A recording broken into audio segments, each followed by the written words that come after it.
নমস্কার, লিলিমা রান্নাঘরে সবাইকে স্বাগত। আজকে দেখাবো সুজির উপমা কিভাবে বানাতে হবে ঘরে, সেইটাই দেখাচ্ছি।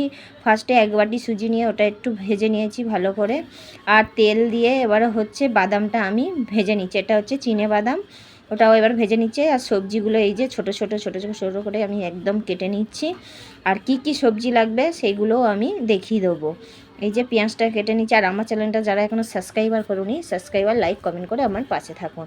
কারি পাতা, গাজর, কাঁচা লঙ্কা, ক্যাপসিকাম, বিনস আর পেঁয়াজ লাগবে। তেলের মধ্যে দিয়ে দিচ্ছি সর্ষে আর দিচ্ছি কারি পাতা। কারি পাতা দেওয়ার পরে এবার দিয়ে দেবো হচ্ছে পেঁয়াজ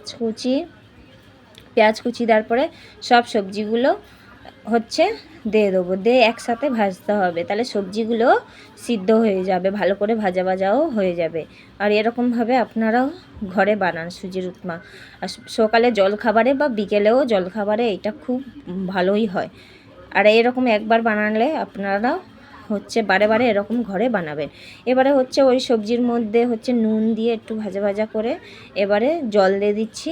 জলটা গরম হয়ে গেছে, এবারে দিয়ে দেবো সুজি আর বাদামটা যেটা ভেজে রেখেছিলাম সেটা দিয়ে দেবো। দিয়ে এটা এবার ফুটতে দিতে হবে ভালো করে। এই যে সুজিটা হচ্ছে ভালো করে কিন্তু আমার হয়েই গেছে। এবারে আমি লাবিয়ে নিচ্ছি। খুব একটা শুকনো হবে না, আবার খুব গিলাও হবে না। এই যে রেডি হয়ে গেছে।